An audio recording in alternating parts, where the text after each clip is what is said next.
ամոթ պարոն դեսպան, ամոթ որ այս նամակը անձամբ գալ չեք կարող վերցնել, ամոթ որ որևէ բարձրաստիճան դիվանագիտական ներկայացուցիչ չի գալիս այս նամակը վերցնելու, ողջ հարգանքով այստեղ ծառայություն իրականացնող մարդկանց նկատմամբ, այդ թվում այն անվտանգության աշխատակցիով հիմա լիազորված են նամակը վերցնել, ամոթ Եվրոպական միության դեսպանին, դեսպանատան հիմնական դիվանագիտական կորպուսի աշխատակիցներին ամոթ,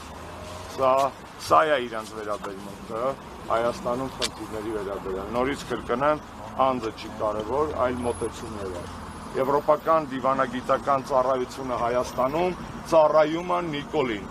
և հիմա այս փաստով մենք փոխանցելով այս նամակը ոչ դիվանագիտական ներկայացուցիչ, այդ փաստը հերթական անգամ կամրագրենք։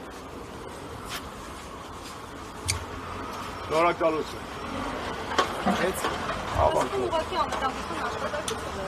Այո, անվտանգության աշխատակիցը ով առավոտ տնից դուրս գալու չէր ցանկություն չուներ հայտնի դառնալու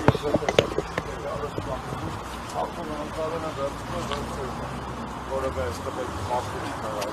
մարդիկ են, որոնք վախենում են նայել անգամ մի 80 հոգի ենք այստեղ հավաքվել, վախենում են նայել 80 հոգու աչքերին, հայ ժողովրդի ներկայացուցիչ իր ձայնը բարձրացնող բողոքող 80 հոգու աչքերին, այդ կոչվում են եվրոպական դիվանագետներ այսօր, բայց եթե 80 հոգուց են վախենում, հայ ժողովրդի աչքերին ոնց են նայելու, իսկ այդ օրը գալու է, որ նայելու են, ոչ մի բան հավերժ չի, ոչ իրանք են իրանց եվրոպական բարձրաստիճան պաշտոններում հավերժ, որովհետև եվրոպական հասարակությունները իրենք են դժգոհ իրենց այսօրվա էլիտաներից, ոչ էլ Նիկոլն է հավերժ, որպես այս օկուպացիոն ռեժիմի, Հայաստանը զավթած օկուպացիոն ռեժիմի պարագլուխ, ոչ մի բան հավերժ չի և աչքերիս մեջ նայելու ժամանակը գալու է, ոչ միայն իմ, նաև Սրբազանների, նաև Բակո Սահակյանի, Ռուբեն Վարդանյանի,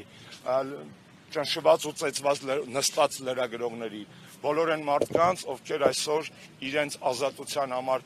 եվրոպական արժեքների համար պայքարել են, նստած են ավտորիտար ռեժիմի ճնշման հետևանքով և Եվրոպական միության դեսպանատան պահվածքը սա է,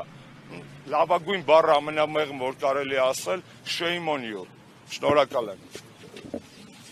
Շնորհակալ եմ բոլոր մասնակիցներին և լրագրողներին, նորից մեր շնորհակալություն հայտնեմ բոլոր գործընկեր կուսակցություններին, որոնք արձագանքել են և այս հատվածում, այս պայքարում միասին են։